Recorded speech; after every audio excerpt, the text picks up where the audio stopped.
আমাদের উপরে আসলে যেই নির্যাতনটা হয়েছে এটা প্রচলিত অন্য সকল নির্যাতন থেকে একটু ডিফারেন্ট টাইপের যেটা হয়েছে। তার ওয়াইফকে সে মেরে বের করে দিয়েছে, সেটাও সে স্বীকার করেছে। এখন সে অনুতপ্ত, সে তার সংসারও করতে চায় এবং মাদকের যে আসক্তটা সেটা সে তার কয়েক মাস সময় দিলে সে তার করবে না, সব স্বীকার করেছে। তাকে কারা এই মাদকটা সাপ্লাই করে এবং সেটা আমরা তাদের নাম নিয়ে আমরা তাদেরও খুঁজে বের করব এবং যারা এই ঘটনার সাথে তার সংসারে তার মানে নারী নির্যাতনের যে বিষয়টা, তার ওয়াইফকে যে মারপিট করে, তার ওয়াইফও এসেছে, ওয়াইফের তার যে শ্বশুর আসছে এবং নোবেলেরও আত্মীয় স্বজন আসছে।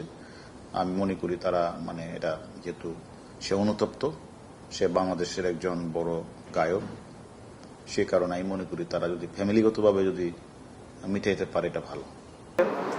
এবারে তাদের ফ্যাসিবাদের যে মূল লক্ষ্য ছিল সেটা হলো বাংলাদেশের আলেম সমাজের চরিত্র হনন করা, জাতির সামনে তাদেরকে হেয় প্রতিপন্ন করা, আমাদের কথাগুলোর উপর যে মানুষ একটা আস্থা রাখে, বিশ্বাস রাখে, সেই জায়গাটায় ফাটল ধরানো এবং মানুষের বিশ্বাসের ভিতটাকে ধ্বংস করে দেওয়া।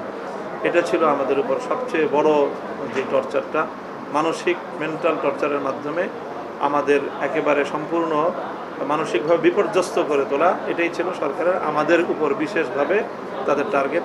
সেই সঙ্গে দীর্ঘ কারা নির্যাতনের মাধ্যমেও একটা মানসিকভাবে আমাদেরকে দুর্বল করে দেওয়াটা ছিল তাদের বড় টর্চার এবং বড় নির্যাতন।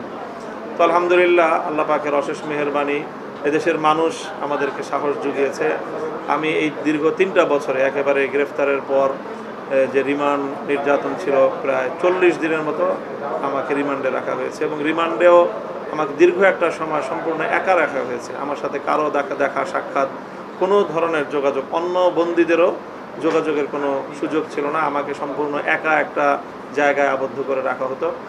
তো এইভাবে মানসিকভাবে সকল দিক থেকে আমাকে পর্যুদস্ত করে একটা ভীত সন্ত্রস্ত মানুষ, আত্মকেন্দ্রিকতায় যেন আমি চলে আসি, এরকম একটা আয়োজন তাদের ছিল। তো আলহামদুলিল্লাহ, আমি সেই সময় থেকেই যখনই মানুষের সম্মুখীন, মানুষের সামনাসামনি হওয়ার কোনো সুযোগ হয়েছে, কোর্টে নিয়েছে, কোর্ট থেকে কারাগারে নিয়েছে, এই সময়টায় মানুষের কাছাকাছি মানুষ আমাকে দেখতে পেরেছে।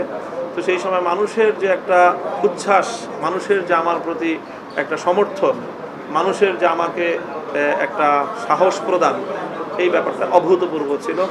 আল্লাহ পাক রব্বুল আলামিন মানুষের অন্তরের মধ্যে সেই ভালোবাসা এবং সেই আস্থা তৈরি করে দিয়েছিলেন বলেই মানুষ, সর্বশ্রেণীর মানুষ, এমনকি সরকার দলীয় অনেক লোকজনও তারা সরকারের নির্যাতন এবং জুলুমটাকে তারা ভালো চোখে দেখেনি এবং বহু মানুষ এই কারণে সরকার দলকে, আওয়ামী লীগকে, ফ্যাসিবাদী দলকে তারা ত্যাগ করেছে। এমন অনেক অসংখ্য ঘটনা আমাদের জানা আছে।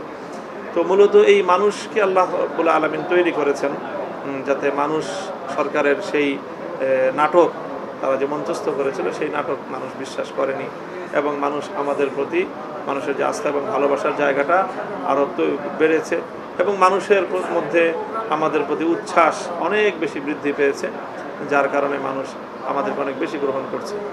তো মূলত আমাদের প্রতি যে নির্যাতনটা ছিল সেটা সম্পূর্ণ ডিফারেন্ট টাইপের এবং অনেক ভয়াবহ। অন্য যে কোনো নির্যাতন থেকে এই আমাদের নির্যাতনটা অনেকভাবে মানসিকভাবে আমাদেরকে বিকলাঙ্গ করে দেওয়ার, বিপর্যস্ত করে দেওয়ার আয়োজন ছিল।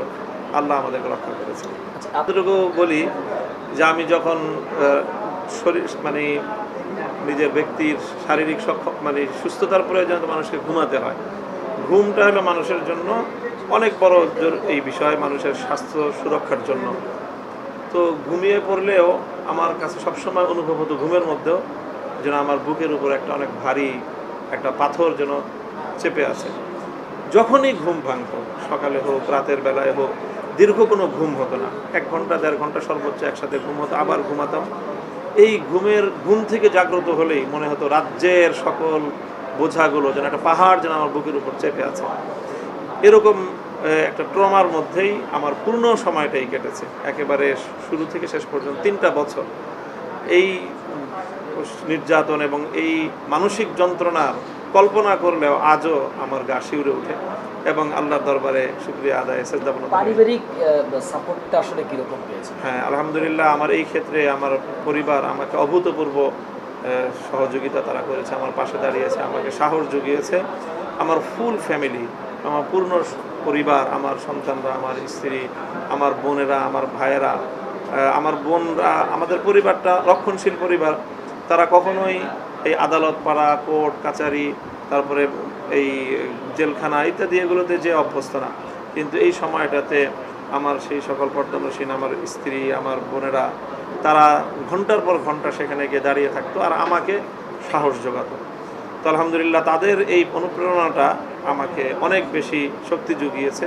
হয়তো এই উসিলা আল্লাহ রাব্বুল আলামিন আমাকে রক্ষা করেছেন, না হলে আমার উম্মাদ হয়ে যাওয়ার মতোই আসলে পরিস্থিতি তৈরি করেছিল সরকার। করি যে আমার সবচেয়ে বড় যে অর্জন এখান থেকে হয়েছে, লক্ষ লক্ষ মানুষ, নারী পুরুষ শিশু আবাল বৃদ্ধ বনিতা, যেভাবে অকাতরে মানুষ আমার জন্য দোয়া করেছেন।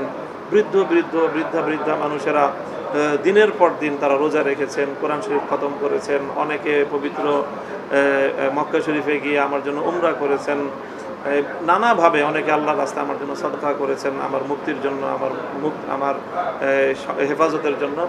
তো এইভাবে গোটা দেশবাসীর প্রতি, সারা পৃথিবীর সকল প্রবাসী মুসলমান বাঙালি মুসলিম কমিউনিটির প্রতি আমি কৃতজ্ঞ যে তারা এই সময়টা আমাকে অভূতপূর্ব একটা সাপোর্ট তারা দিয়েছেন, যে কারণেই আল্লাহ, যে উসিলায় আল্লাহ আমাকে রক্ষা করেছেন।